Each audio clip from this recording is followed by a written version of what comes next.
اب یہاں بات آتی ہے کہ ابھی شازیہ نے ایک پوائنٹ ریز کیا جو کہ بہت ہی امپورٹنٹ پوائنٹ ہے میری نظر میں.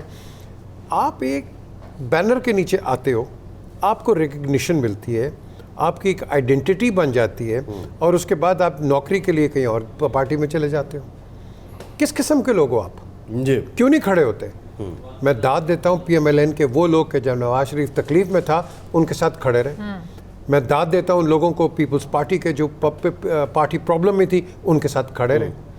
آج مصیبت کا وقت آیا ہے ان کے اوپر پی ٹی آئی کے, یہ تتر بتر ہو گئے, یہ اس طرح ڈرائی کلین ہوئے ہیں.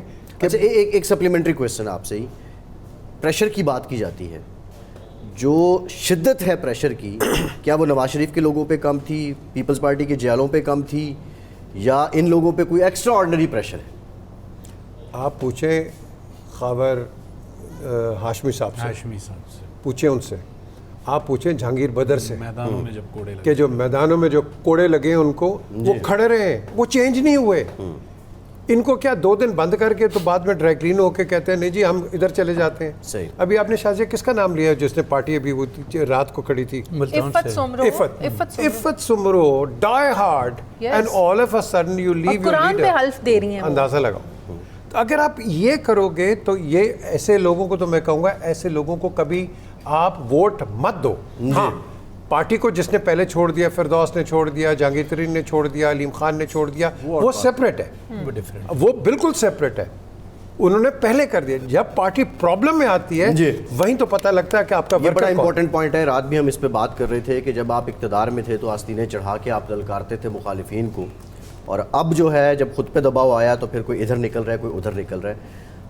بریگیڈیئر صاحب رات بھی آپ نے کنسرن شو کیا تھا, لیکن آج یہ افسوسناک واقعات ہو گئے. ہم دعا گو ہیں کہ کل کا دن اچھا گزرے. آپ کیا سمجھتے ہیں, کیونکہ بلوچستان کو جب ہم دیکھتے ہیں تو کافی زیادہ پاکستان دشمن قوتوں کا وہاں پہ انویسٹمنٹ بھی ہے, بہت انہوں نے پیسہ لگا رکھا ہے بلوچستان کے امن کو خراب کرنے کے لیے. کیا یہ اسی سلسلے کی کڑی لگ رہی ہے آپ کو, ڈی اسٹیبلائز کرنے کی کوشش ہے؟ بسم اللہ الرحمن الرحیم. بہت شکریہ.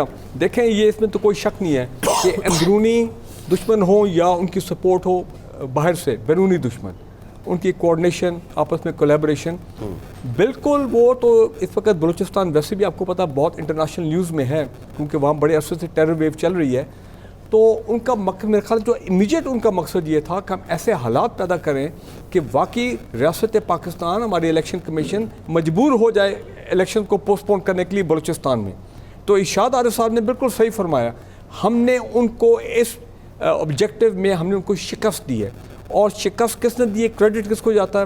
پہلی بات یہ ہے دیکھیں کہ we must take our hats off to our security forces, to the government of Pakistan. بالکل جو موجودہ گورنمنٹ, سیکورٹی کے ادارے جو کہ بڑی قربانیاں بھی دی ہیں, اور آج ہمیں اس نہج پہ ہم پہنچ گئے ہیں کہ اب ہم کہتے ہیں کہ انشاءاللہ بالکل کل الیکشن ہوں گے کم ووٹ میں. اور الیکشن آپ دیکھیں جسٹ ناؤ ٹمارو مارننگ. کہنے کا مطلب یہ ہے کہ دہشت گردوں کا جو امیجیٹ ہے تو وہاں تو وہ فیل ہو گئے, لیکن یہ نہ سمجھیں کہ وہ اب پیچھے ہٹ جائیں گے.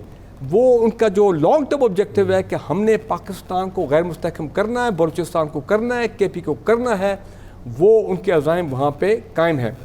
بالکل ہم پہلے کو تھوڑا بہت ہنستے بھی تھے کہ یہ مولانا فضل الرحمان صاحب ڈر گئے, یہ کوئی راستہ یہ کوئی ایگزٹ کا راستہ نکال رہے ہیں, لیکن نہیں, ہی واز رائٹ. دیکھیں JUIF پہ قلعہ سیف اللہ میں جو مولانا واسق صاحب ان کے بڑے ٹاپ لیڈر بلوچستان کے, ان کے اس آفس میں جو حملہ ہوا, ٹھیک ہے نا جی, اور یہ کل بھی ہم نے کہا تھا کہ یہ سیریز آف اٹیکس کر رہے ہیں. بالکل ٹھیک ہے.